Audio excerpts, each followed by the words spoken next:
নমস্কাৰ ৰাইজ, কি খবৰ আপোনালোকৰ? আশা কৰোঁ সকলোৰে নিশ্চয় ভালেই। মোৰো ভালেই। মই গৈছিলোঁ দুদিন আগত অইল মাৰ্কেটলৈ বুলি বজাৰলৈ গৈছিলোঁ। আমাৰ দুলীয়াজানত মাৰ্কেট বুলিবলৈ অইল মাৰ্কেটখনেই আচলতে তালৈকে যাওঁ আৰু তাতে সকলোবিলাক বস্তু পোৱা যায়। আমি দুটাই গৈছিলোঁ। যাওঁতে আকৌ লগ পালোঁ পুতু পিংকিকো। তাহাঁতি আকৌ আমাৰ এনিভাৰ্চাৰী আছিলে, আমাৰ এনিভাৰ্চাৰীৰ বাবে কিবা গিফ্ট লৈ আছিলে, আমাক সেইকাৰণে খেদি দিলে তাৰ পৰা। মই আকৌ কচমেটিক কিবা বস্তু ল'বৰ বাবে গৈছিলোঁ। তাতে এই দোকান এখনতে মানে বস্তুবিলাক পাওঁ আৰু তাতে ল'লোঁ, ইয়েৰিং ল'লোঁ।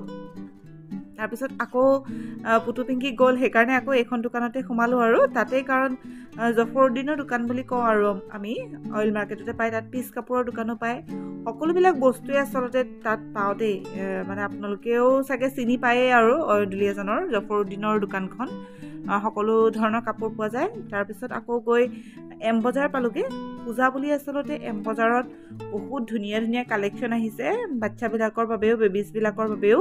ইমান ধুনীয়া ধুনীয়া মানে পাৰ্টি ৱেৰ হওক বা পূজা, এতিয়া কাৰণ ফেষ্টিভ ছিজন আহি আছে, ফেষ্টিভ ছিজনৰ কাৰণেও মানে ধুনীয়া ধুনীয়া চেলোৱাৰ আছে বাচ্ছাবিলাকৰ কাৰণে, ইমান ধুনীয়া ধুনীয়া। আৰু সঁচা কথা ক'বলৈ গ'লে মই যদি এম বজাৰ যাওঁ তেতিয়া মোৰ ল'ৰাতকৈ বেছি কিয় জানো ছোৱালীবিলাকৰ কাপোৰবিলাকহে মানে মোৰ চকুত লাগে।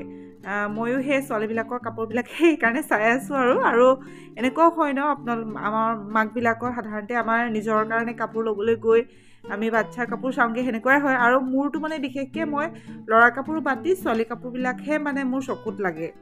তাৰপিছত আকৌ মই আমাৰ ওমেন ছেশ্যনটোলৈ গ'লোঁ, একদম ওপৰত আছে।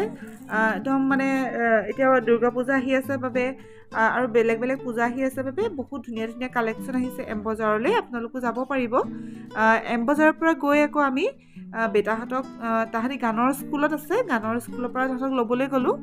তাহাঁতক দুইটাকে আমি গানৰ ক্লাছত দিছোঁ, এনেই শিকক বুলি দিছোঁ আৰু অকণমান। সেয়াই আৰু আমাৰ অকণমানি সময়বিলাক আপোনালোকৰ লগতো শ্বেয়াৰ কৰিলোঁ। আশা কৰোঁ আপোনালোকে ভাল পাব আৰু আপোনালোকৰো মূল্যৱান সময় আমাৰ ভিডিঅ'ত দিয়াৰ বাবে ধন্যবাদ।